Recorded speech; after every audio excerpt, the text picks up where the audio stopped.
on a présenté la vitrine, on a présenté l'entrée, ensuite on s'est présenté à l'accueil, on a pénétré sur la surface de vente.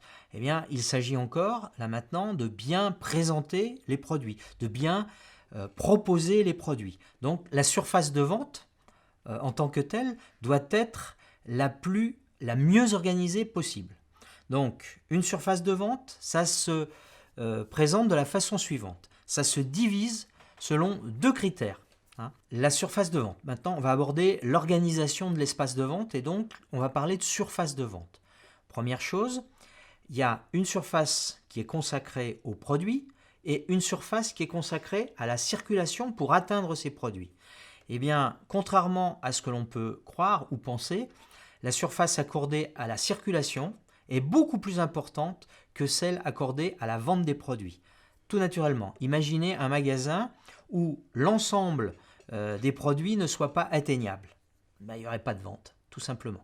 Donc on va consacrer un pourcentage très très important. Donc la répartition entre la surface consacrée à la circulation est de l'ordre de 70% et la surface accordée aux produits, à la vente des produits, seulement à 30%.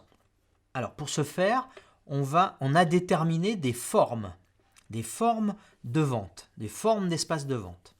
Alors, pourquoi les magasins ne sont-ils pas circulaires? Je vous pose la question. Pourquoi les magasins ne sont pas présentés ou établis sous forme circulaire? Eh bien, tout simplement, dans un magasin sous forme circulaire, on a tendance à passer 3 fois et ne pas se repérer au même endroit. 3 fois au même endroit et on ne se repère pas. On n'a pas de point de repère. Bon. Deuxième question, pourquoi les magasins ne sont pas répartis ou ne sont pas dessinés sous forme de carré? Pourquoi l'espace de vente n'est pas mis sous forme de carré? Alors, réponse à cette deuxième question, tout simplement, la notion de carré, on perd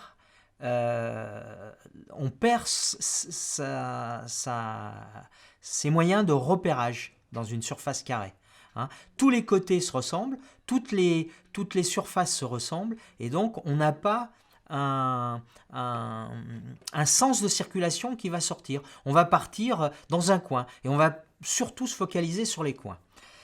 A contrario, une surface rectangulaire, vous avez beaucoup plus de repères, beaucoup plus de facilité à vous repérer de par la longueur et la largeur sur laquelle vous êtes positionné. Alors que sur le carré, il n'y a pas de longueur, il n'y a pas de largeur, tout se ressemble. Par conséquent, la plupart des magasins, j'ai bien dit la plupart des magasins, sont ordonnés, sont disposés d'une manière rectangulaire, que ce soit le petit commerce en centre-ville, que ce soit le plus grand commerce en périphérie de ville, ou les supermarchés comme les hypermarchés, ce sont tous de très beaux rectangles. Alors, autre question, pourquoi l'entrée des magasins, sous forme rectangulaire, l'entrée est toujours située à droite?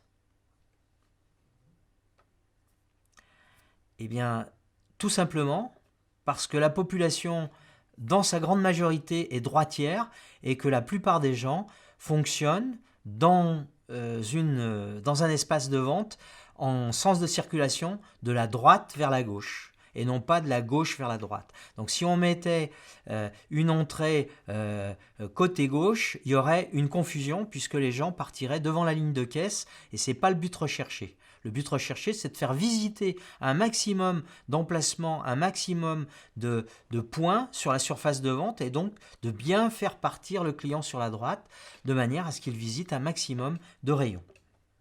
Bien, alors compte tenu de toutes ces remarques, eh bien, on va organiser, vous vous doutez bien, on va organiser l'implantation des départements, on appelle ça un département en grande surface, en surface alimentaire et non alimentaire. On va implanter ces départements d'une manière bien particulière. Alors, en général, quand on rentre dans un hypermarché, tout ce qui est précieux, tout ce qui est relativement important est situé à proximité de l'entrée. Et pourquoi cela, à votre avis? Eh bien, tout simplement pour des raisons de sécurité, hein, de vol. On s'est aperçu que dans les hypermarchés, on volait beaucoup plus facilement des produits isolés que des produits où il y a une fréquentation importante. Donc ces rayons qui se situent à proximité de l'entrée subissent des passages très importants et donc fatalement on va mettre des produits à grande valeur qui sont surveillés beaucoup plus facilement que les produits qui sont isolés dans les coins ou retirés. Ensuite, on va tenir compte de la nature des produits. Un produit, il y a deux types de produits. Il y a des produits alimentaires, en grande distribution. Il y a des produits alimentaires et des produits non alimentaires. Donc on va dissocier ces deux parties. En général, la partie alimentaire va se situer plutôt vers le fond et plutôt sur la gauche du magasin quand on rentre. Et les produits non alimentaires se situent plutôt à l'entrée et en colonne, en défilé, main droite, sur la partie droite du magasin. Deuxième paramètre important, la valeur des produits. On va mettre les produits à haute valeur à proximité des lieux surveillés et les produits à moindre valeur sur des parties beaucoup plus éloignées, beaucoup moins surveillées, entre guillemets, quoiqu'elles le sont toutes sur un supermarché ou un hypermarché, mais beaucoup moins surveillées et beaucoup moins fréquentées que sur les zones retenues ou les zones de surveillance accrue pour les produits non alimentaires. Bon. Comme vous avez pu le saisir, la circulation au sein d'une unité marchande, d'un point de vente, est très importante. Le sens de circulation également. Le sens de circulation s'opère de la façon suivante, donc un maximum de droitiers qui vont rentrer côté droit et qui vont naviguer, qui vont marcher et découvrir les rayons situés sur la droite du magasin. Donc tous ces rayons sont situés d'une manière et placés d'une manière programmée, bien définie pour chaque enseigne. Alors, en fonction des produits, en fonction de la marge qu'il y a sur ces produits, eh bien, on va placer des produits plus en avant ou moins en avant sur la surface de vente. Une petite remarque, lorsque vous pénétrez sur une surface de vente, à chaque fois que vous avez un obstacle, il y a un signe, il y a un message qui vous est envoyé. Une corbeille ou une PLV placée en pleine allée centrale ou en pleine allée secondaire, eh bien, il y a un signe, il y a quelque chose. Il y a un signal qui est envoyé au consommateur. Donc, attention, c'est ma petite recommandation. À chaque fois que vous avez, par exemple, des corbeilles de textile dans l'allée centrale, il y a quelque chose qui se cache derrière la corbeille de textile qui est très alléchante, certes, mais il y a quelque chose. Il y a un message, pas subliminal, mais il y a un message pour l'enseigne en question et pour un message commercial avant tout. Alors, donc concernant toujours la circulation, pour qu'il y ait une bonne circulation au sein du magasin, vous allez le voir, vous allez le découvrir sur les supports qui sont mis en avant sur le cours. Il y a forcément trois types d'allées. Des allées centrales, relativement larges, relativement et très importantes pour la circulation au sein du magasin. Vous avez des allées dites secondaires, qui vont desservir, elles, les rayons. Chaque rayon bénéficie d'une ou deux allées secondaires.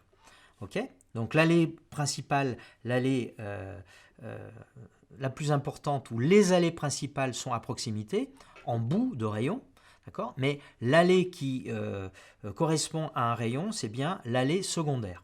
Et puis vous avez des allées périphériques. Les allées périphériques, ce sont les allées qui sont situées, comme leur nom l'indique, en périphérie de la surface de vente et qui servent principalement à délester ou permettre de passer d'un rayon à l'autre. D'accord ? Ces allées périphériques, bien souvent, il faut qu'elles soient, enfin la plupart du temps, il faut qu'elles soient dégagées. Il y a très très peu de consommation sur ces allées. Donc là, on va mettre des produits, on ne va pas perdre de la place parce que c'est des allées périphériques, mais on va mettre des produits de valeur moindre ou alors on va mettre des produits à faible marge dans ces allées. Alors, une fois la disposition bien décortiquée, allée centrale, allée secondaire, allée périphérique, on va s'occuper de disposer l'ensemble des rayons, l'ensemble des univers. On appelle ça un univers marchand. Alors, il y a des univers alimentaires et des univers non alimentaires. Je vous l'ai expliqué tout à l'heure. On va en général mettre le non alimentaire, on va séparer, bien sûr, on ne va pas mélanger, on va les séparer. Et le non alimentaire apparaîtra tout de suite sur la droite en rentrant. Alors, dans le non alimentaire, vous avez ce qu'on appelle le bazar lourd, le bazar léger, la hi-fi, etc. etc. Bazar lourd, qu'est-ce? Eh bien, ce sont tous les produits lourds. Tous les produits encombrants. Le bazar léger, bien par exemple, ça peut être les cafetières, l'électroménager. Le petit électroménager fait partie du bazar léger. D'accord ? Vous avez l'informatique, vous avez tous ces types de produits qui sont disposés dans une partie bien précise du magasin, avec des espaces de circulation, avec des espaces de démonstration de manière très importante pour pouvoir tester, pour pouvoir bien identifier les produits en question. Et sur des allées, positionnés sur des allées relativement ouvertes, relativement larges. C'est des allées secondaires qui sont beaucoup plus larges que les autres. Donc deuxième partie, la partie produits alimentaires. La même chose, il y a des répartitions qui se font de manière évidente. Dans les produits alimentaires, vous avez les rayons boucherie, charcuterie, poissonnerie, boulangerie, qui nécessitent des frigos. Alors on ne va pas s'amuser à implanter ces rayons-là au milieu de la surface de vente alimentaire. Vous doutez bien que pour des raisons de commodité et pour des raisons évidentes de conservation, on est contraint et forcé d'implanter ces rayons sur le périphérique. Sur les allées périphériques. Donc c'est pourquoi vous allez toujours retrouver dans les implantations classiques des magasins la boulangerie, la boucherie, la poissonnerie sur des zones périphériques. D'accord ? Et donc il y a cette partie vente et puis il y a surtout la partie travail, la partie laboratoire de ces activités. Donc fatalement, on ne peut pas à la fois avoir un produit en vente dans le milieu de la surface de vente alimentaire et avoir la préparation de ces produits dissociés. Donc on est obligé de mettre ces activités ou ces rayons en périphérie avec leur laboratoire jouxtant la surface de vente. Alors concernant le restant de la surface alimentaire, les autres rayons, eh bien, il suffit d'être organisé et logique, tout simplement. Quand on décide de positionner le rayon petit déjeuner, eh bien, on va mettre dans ce rayon l'ensemble des produits qui correspondent au petit déjeuner. Le thé, le café, le sucre, les gâteaux du matin, etc. etc. D'accord ? Donc là, c'est une suite logique. Je ne vais pas reprendre l'ensemble des rayons, mais à chaque fois que vous rentrez dans un rayon, il y a normalement, j'ai bien dit normalement, toutes les enseignes ne le font pas à la lettre, mais la majeure partie, les grandes enseignes, les 5 grandes enseignes, respectent cet esprit-là et cette suite logique, de manière à ce que le client, le consommateur, identifie tout de suite. Et d'une manière générale, pourquoi on pratique de cette façon ? Parce que quand on a besoin de café, on n'a peut-être pas forcément besoin de gâteau pour le petit déjeuner. Mais malgré tout, on va rentrer dans le rayon, on va prendre du café et avec le regard, avec le fameux merchandising dont on a parlé précédemment, eh bien, il y a la vente additionnelle qui va se produire. Donc, si vous mettez 2 produits dits complémentaires dans 2 rayons différents, eh bien, il n'y a pas cette vente additionnelle, il n'y a pas ces ventes complémentaires ce process de vente complémentaire qui va s'opérer.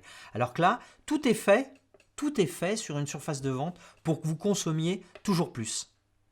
D'accord ? Vous avez envie d'acheter un produit à la sortie, vous partez avec 3 produits.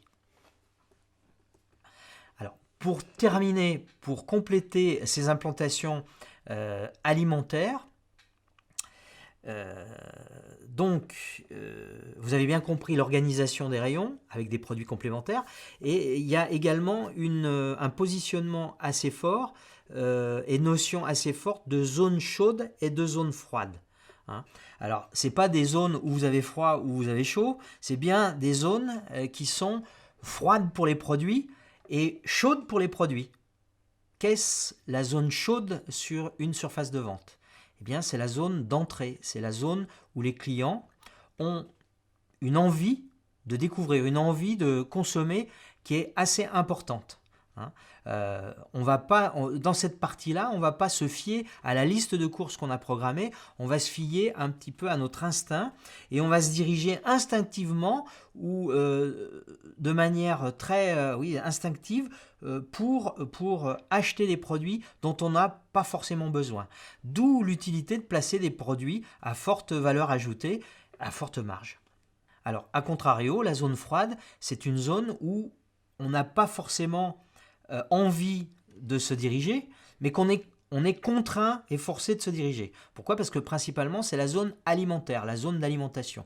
Et donc, on est contraint de traverser le magasin, enfin contraint, on le fait par organisation des hypermarchés, mais les hypermarchés le font de manière consciente, de manière à ce que les clients traversent la surface de vente le plus souvent possible pour passer devant d'autres produits dont ils n'ont pas besoin. Imaginez qu'ils aient placé la zone froide à l'entrée, eh bien les gens feraient une petite incartade dans le magasin, resteraient 10 minutes, un quart d'heure dans le magasin et ressortiraient aussi secs et n'auraient pas consommé autant que prévu. Donc ces zones chaudes et froides, il y a vraiment une utilité et une futilité de la part des distributeurs à positionner ces zones de cette façon-là. Maintenant que vous avez bien compris les positionnements et les implantations des rayons dans chaque surface de vente, je vais vous laisser consulter le cours. Et un certain nombre de questions y figurent et vous aurez tout loisir à répondre à ces questions. N'hésitez pas à positionner vos réponses à l'issue du cours. Je me ferai un plaisir de vous répondre dès que j'en prendrai connaissance. Merci de votre attention, j'espère que la présentation vous a été agréable et je vous dis à très bientôt. Merci à vous.